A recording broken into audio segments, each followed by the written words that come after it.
So that field of haqq, of reality, the ultimate of ultimate, divine presence, divinity is there. But if I am in another field of warfare on some piece of land or an industrial something, whatever, we are fighting all the time. That's the norm. Everybody is fighting. Everybody is a war machine on two legs. And yet every now and then they say, we want world peace. You're about to burst out with your own grenades. How can you talk about world peace? So look at the hypocrisy. So you and I and he and she are exactly where we belong, with 100% justice. Now you may say, yes, somebody pushed me into it, but why did they push you, not somebody else? There was obviously some connection. Therefore, now you are beginning to really live the full consciousness of it and live the full connectedness of it. And realizing those connectedness are perpetual, are continuous. Now, you are here, but not of here. You recognize there is the experience within space and time. So it's longer, shorter, further, not today, tomorrow. You find this is a child play. It's a little kindergarten. Because now you have been to, you know that is the true home, which has no beginning or end. Perpetual. That's called the ultimate house of God, or Kaaba, or divine, or the heart, which had completely, passionately realized its unity with its origin and its destiny. That's all. So, your wants are wonderful. Your ego is just as good, nicer even, because they propel you to go beyond it, towards your soul, towards soul. But for a child, we say, no, what's your ego? It's not just. But for a grown-up, you say, no, your ego was the outer shell that protected the kernel. So it was fine. It served that purpose. Don't ever curse anything. It has a purpose. Even one day the venom of a snake may save you, whatever. You don't know. What you know is tiny, it's very small, a little bit in front of you, a little bit of time, a little bit of space. And be careful, because now you're trying to do something within this little time and space that you may regret in a year or 2 or 3. Watch out.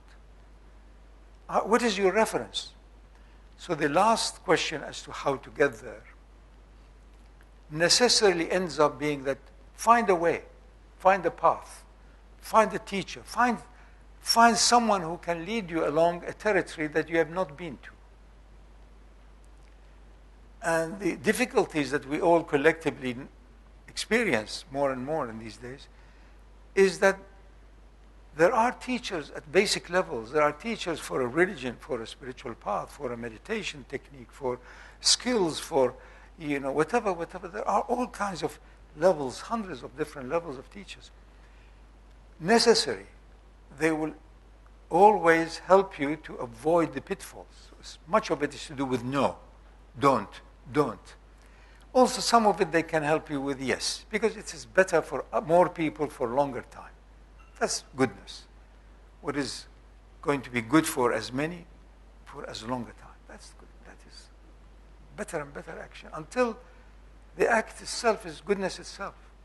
It's not just a messenger. It's the actual potent inner meaning, energy of it. So, now, it's not easy, I'm telling you, I'm not exaggerating, to find someone who you know. They not only know the source of knowledge, but also they are au fait with the child's making noise. In other words, full spectrum. So you people have to make amongst yourselves, and whoever else you find, people who may awaken, because it is the most rare commodity. And until you actually have some mirroring from that, your inner candle usually may not be really lit. Also, you are vulnerable soon after waking up. There are 3 stages. First, you wake up that you're not who you thought you were. Yeah, I thought I was that, and I had this ambition, now I've got it, I'm not interested. Too much work, not worth it. I want to spend more time on the beach, or whatever, you see. I really thought these people had all the leisure time. But now that I'm there, I have no time. You know, I have a lot of other things, but no time. A lot of junk also, and every 6 months change of a car. So, who are you trying to cheat? You know it's not enough. You know it's not. So you are in that state of connecting constantly with that which is the source of connection, and accepting all the millions of bifurcations of all of them, ending up in a small minutia of a difference in the mauve color, whatever. It's like that. You don't deny any of it. This is Surah Al-Rahman, as he read it for us. فَبِأَيِّ آلَاءِ رَبِّكُمَا تُكَذِّبَانِ. How can we deny? مَرَجَ الْبَحْرَيْنِ يَلْتَقِيَانِ. The two oceans, the ocean, the infinitude, and the ocean of finitude. You are born, you will die. They meet. They meet in you. Part of you is perishable.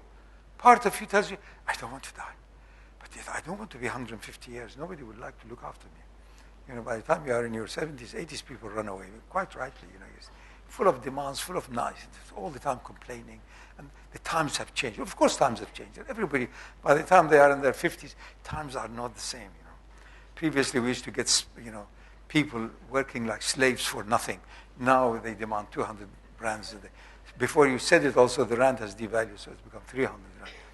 But I say, what's this? Time has changed.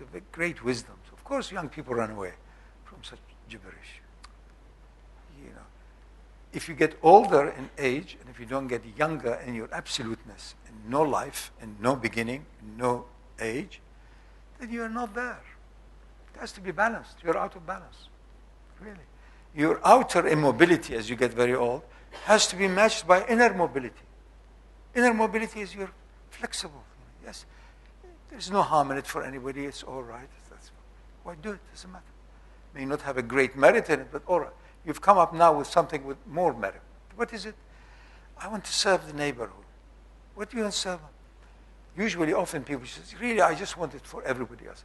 But they have also a weak spot for that. Such as, for example,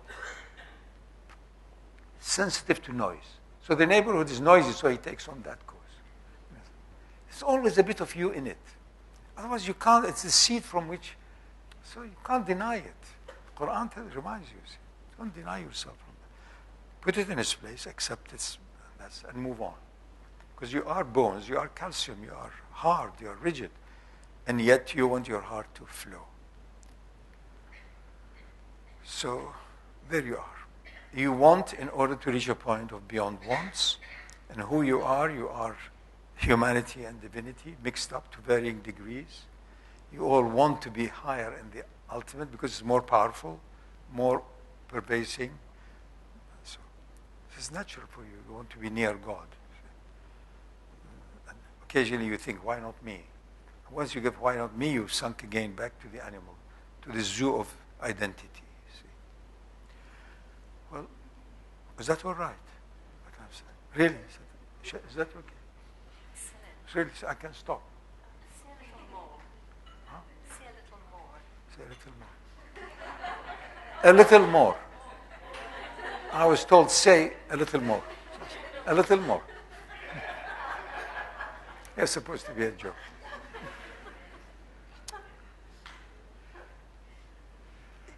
You want to hear that which stops you from that immediate point of needs to attract or repulse. If you have an uncomfortable chair, you first of all you want to improve on it. It's immediate and moves on and on and on. That's why I said, if you imagine yourself, you have anything that you have ever wanted.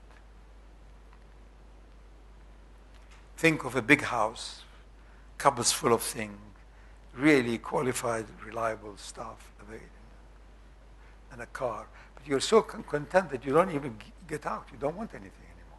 If you become really totally content, then I say, no, thank you. I'm very content if you leave me. Because you are bringing some elements of discontentment. I can already see a bit of warfare. There's you on the one hand and somebody else on the other hand. Now, how do you know you have been lying? Unless there is something in you that is higher than your tongue and your mind and your manipulative. You know you've been lying. And you know that you knew you were lying. So how is it possible? Multiple mirrors. That's divinity. That is your soul. So your nafs, yourself, your ego, whatever name you give it, is a shadow from that light with many filters. So eventually you start believing in yourself. No, I'm very special. I did some things that nobody else did. Great. Put that in perspective of 3 billion years of life. It's nothing. Yes, you did very good. You have 40 years of hard work. Very good. They put for you some gypsum monument that dissolves with the second rain. Oh, that's what? Wheeling their monument. Shame. It's good for 4, 5, 6-year-old to do that. By the time you are 12, 13, you must be a bit more. By the time in your 30s, 40s, who is speaking? And what permission do you have? What gave you the authority to speak? Yeah. And that is Bismillah. And Bismillah can only follow after Allahu Akbar. Light, truth is greater than size. Akbar, bigger. And then say Bismillah. Time to stop. No more speak. Assalamu alaikum.